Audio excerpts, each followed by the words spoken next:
What's guys Sibong here and today in this video? First of all, oh man, it's been quite a few crazy times. I think one of the craziest times in my life. I gotta say, it's been a pretty long but also short journey. I feel like a lot of things just happened really quickly in just a few weeks. Um, yeah, it's like so far this year's been pretty calm for me, I would say. But then, but then I think just in the and I feel like in the beginning of June that's when things kind of start going nuts, whether it be in a good way or a bad way. But in this video, it will be if you guys, if any of you guys don't want to or don't feel comfortable really watching this video because if it reminds you of a animal you had or like a dog or a pet or anything like that and you probably wouldn't want to hear this. I would probably recommend, like I said, I would probably recommend to click off this video just in case, because it may get a little sad. But yeah, so this is my last video I'm gonna make about this. I just want to just kind of make a video just talking about this because I feel like so much happened in just a few in just in knocked over my camera. Just in a few days, I feel like a lot of things have happened.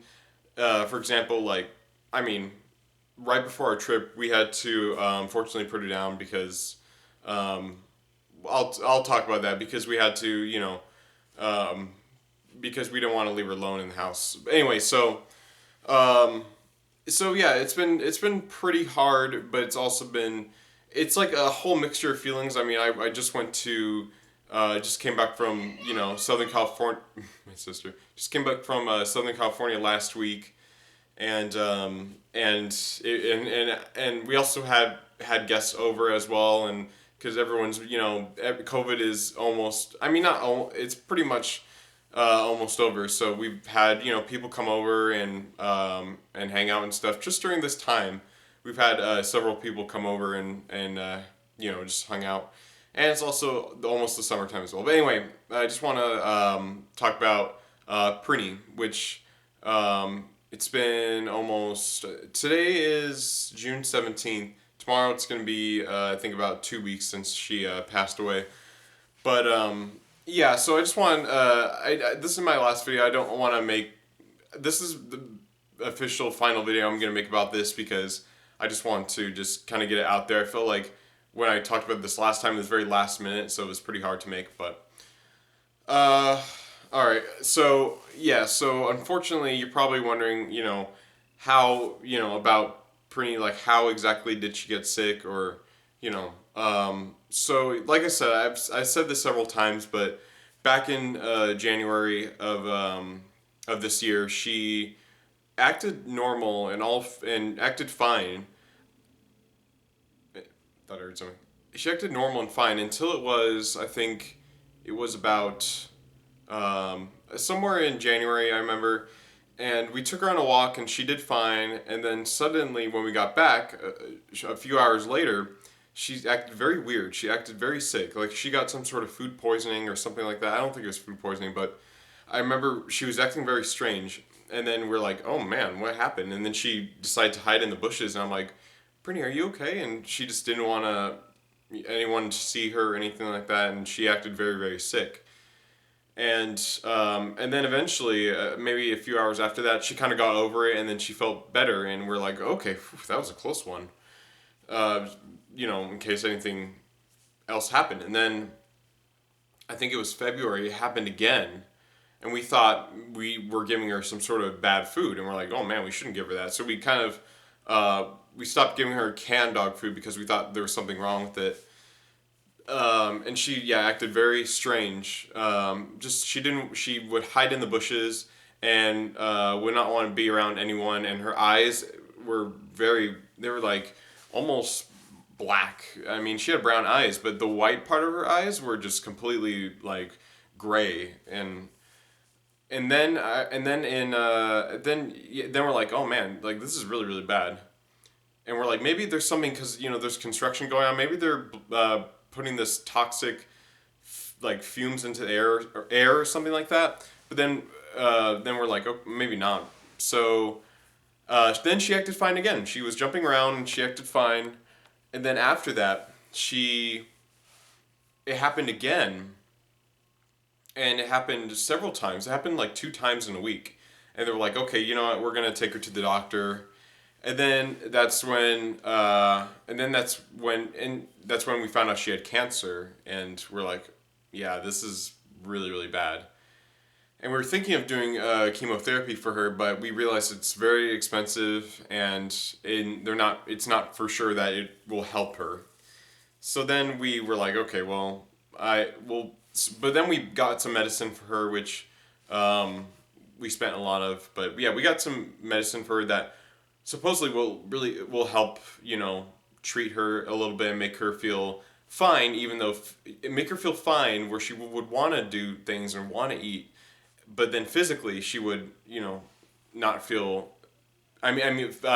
Mentally or physically, it's not going to get better, but mentally she's going to feel, well, kind of mentally and physically. But anyway, yeah. So we gave her medicine and stuff, and she acted pretty good.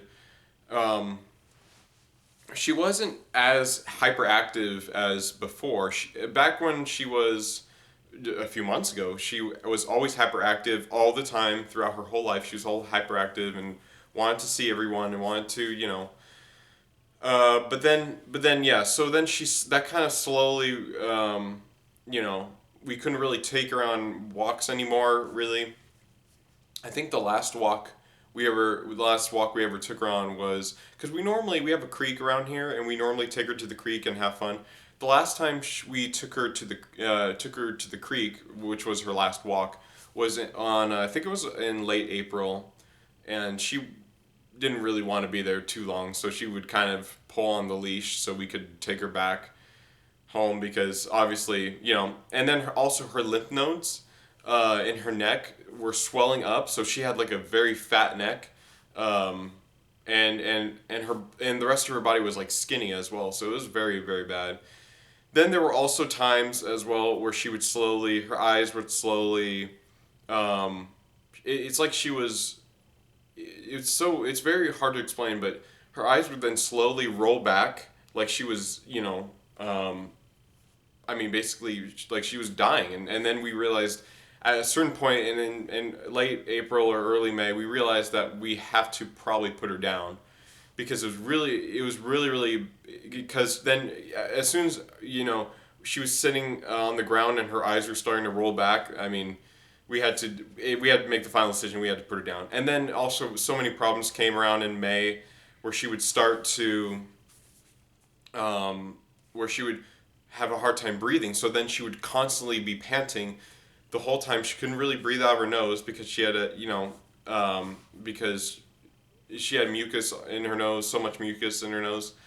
And she would also and also it would be also hard to breathe because just her neck as well. So she would constantly pant like she just went on a walk, but she didn't. So then we couldn't take her on walks anymore, and it was very hard to put her down as well because we'd always, we'd be like, okay, we should probably do it soon. So then we found out we were going to Disneyland in April. We were going to go to Southern California in April. We found out in April that we were going to go in June, but we had no idea that it would that. But in April, we didn't know that she had cancer yet. This is right before we found out. But and then eventually in May, like I think it was mid May or late May, she ran out of her medicine, and then yeah, it got really bad. Where my bedroom door was she was sitting next to my bedroom door, and I was trying to, it was late, it was really late, and I was trying to go to bed. So then I'm like, Prini, can you move a little bit, move to the side a little bit? So, but then I kind of pushed the door just to give her a little nudge. So because usually whenever I go to bed, she's always next to my door, and she would always kind of move a little bit and just get up and walk away. But then this time, she didn't move at all. When she wouldn't move, she would just stay there because she was in so much pain. She would sit in certain spots for hours and hours and hours, and she would sit outside for hours and hours in the heat as well when it was starting to get hot, and it was very, very bad. So then we decided on the day before or the week before we go to Disneyland or Southern California. We decided to we were gonna put her down that week because it was getting really really bad and we just didn't want her to suffer anymore. And it was really bad because like just think about it, a few months ago that she was, she was all happy and we didn't realize that what happened in January could lead up to this. So it was very bad, and then around April we noticed it was bad, and then May was just completely like, okay, yeah, we have to do it. So then let me see, okay, 5 minutes left to record. So yeah, so then in I think it was on June 4th, yeah, we took her in. It was that time we weren't sure. We were thinking of we were still thinking about, but we made the final decision. So on June 4th, we decided to hold on. Let me have a sip of water real quick. We took her in. We said our final goodbyes in the house, just taking her around. And then we took her to the vet, and I said my final goodbyes in the car. Yeah, so we said my final goodbyes in the car. My my dad actually took her in to the vet place to get her to be next to her while she's getting put down. But I was I didn't, obviously I don't yeah, that was, I decided to stay in the car because I just didn't want to see that. So I said my final goodbyes right before, I think like 15 minutes before she went in. So well, I said goodbye and then she went in, and then it happened, and then we came back. My dad and I came back, and and then it was official that she was put to sleep. But yeah, so that was a very hard thing to do, but it's probably for the better. I mean, it's really hard to keep your dog alive when she's like not having a hard time. But I've had great memories with her. She's always been a fantastic dog. She's always just been wonderful, and she never barked at all really. And the only time she would bark was when there was like somebody, like some suspicious person just kind of going by or walking by. She would always, or if there was an animal out in the back, she would always bark and make sure that the animal was gone. And she really did protect us and keep us great company. And she's been amazing. She would never chew up stuff at all, and it was just wonderful. She was a great dog. And she was my first dog I've ever gotten in my whole life. She brought so many memories, and I just loved taking her to the parks. Just to the parks, just so many parks. We took her to the dog park. We took her to the creek. We took her to my grandparents' house one time. I think it was a month after we got her. We took her to my grandparents' house, and that was fun because she was way too big to be in there. But yeah, she's created so many great memories, and I'll love her so much, and I really do. And I'm definitely missing her because it's very quiet, when she's not around. But yeah, she would always be hyperactive and would always want to go for a walk, and that's all she really wanted to. She always wanted to get outside, and she's always brought great memories for us, and I really do appreciate that from her. And yeah, it's kind of unfortunate I never really got to take too many videos of her, but hopefully me explaining this will make you understand that she's she was just great and very loving, and always lick us and do all that fun stuff. But anyways, guys, I'm getting this video here. I only have 1 minute left to record, unfortunately, but I want to thank you guys so much for watching this video. Thank you so much for all the support, and and yeah, so it's for the best, and that's all I want to say. This is my last video. I just wanted to make a video just kind of discussing that without being busy. So yeah, thank you guys so much for watching this video. Hope you guys enjoyed it, and yeah, so Prini has been a great dog, and as my first dog ever. So so yeah, she's lasted 7 years with us. So anyways, guys, thank you guys for watching this video. See you guys later, and stay vlogging, and have a wonderful day.